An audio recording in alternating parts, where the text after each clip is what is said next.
ഞങ്ങൾ ഇന്ന് ഈവനിങ്ങിലേ ചേനത്ത് പോണ വഴിക്ക് ഒരു ചെറിയ ചായക്കട കണ്ടു. മോള് പറഞ്ഞു ചായ കുടിക്കാച്ചാന്ന് പറഞ്ഞു. അങ്ങനെ ഞങ്ങൾ അവിടെ വണ്ടി നിർത്തി ചായക്കടയിൽ കയറി. ശിവരാമേട്ടൻ്റെ ചായക്കടയാണ് കേട്ടോ അത്. അങ്ങനെ ചായയും പരിപ്പുവട, പഴംപൊരി, ഉള്ളിവട നല്ല ചൂടുള്ളത് നടന്നിട്ടാ. അപ്പം ഞങ്ങളെല്ലാം ഇരുന്നെണ്ണം പറഞ്ഞു. അപ്പോഴാണ് ശിവരാമേട്ടൻ കട്ടൻ ചായയും പരിപ്പുവട ആദ്യം കൊണ്ടുവന്ന് വെച്ചു. കണ്ടില്ലേ, അപ്പോഴൊരു നോസ്റ്റ് അടിച്ചത്. ജോൺസൺ മാഷ പാട്ട്, മഴ, കട്ടൻ ചായ, പരിപ്പുവട. ഞങ്ങളത് കഴിച്ച് ആ റോട്ടിൽ കൂടെ ഒരു 5 മിനിറ്റ് നടന്നു. നല്ല ഭംഗിയുള്ള സ്ഥലം. എന്താ ഭംഗി എന്നറിയോ? അത്രയും ഭംഗിയുണ്ട് ആ സ്ഥലത്തിനെ കുറിച്ച് പറയുകയാണെങ്കിൽ.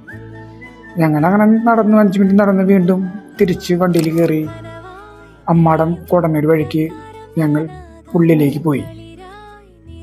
പുള്ളിലെത്തിയപ്പോണ്ട് അതിലും വൈബുള്ള സ്ഥലം. എന്താ ഭംഗി! അവിടെ കയാക്കിങ്, പെഡൽ ബോട്ട്, അടിപൊളി സ്ഥലം.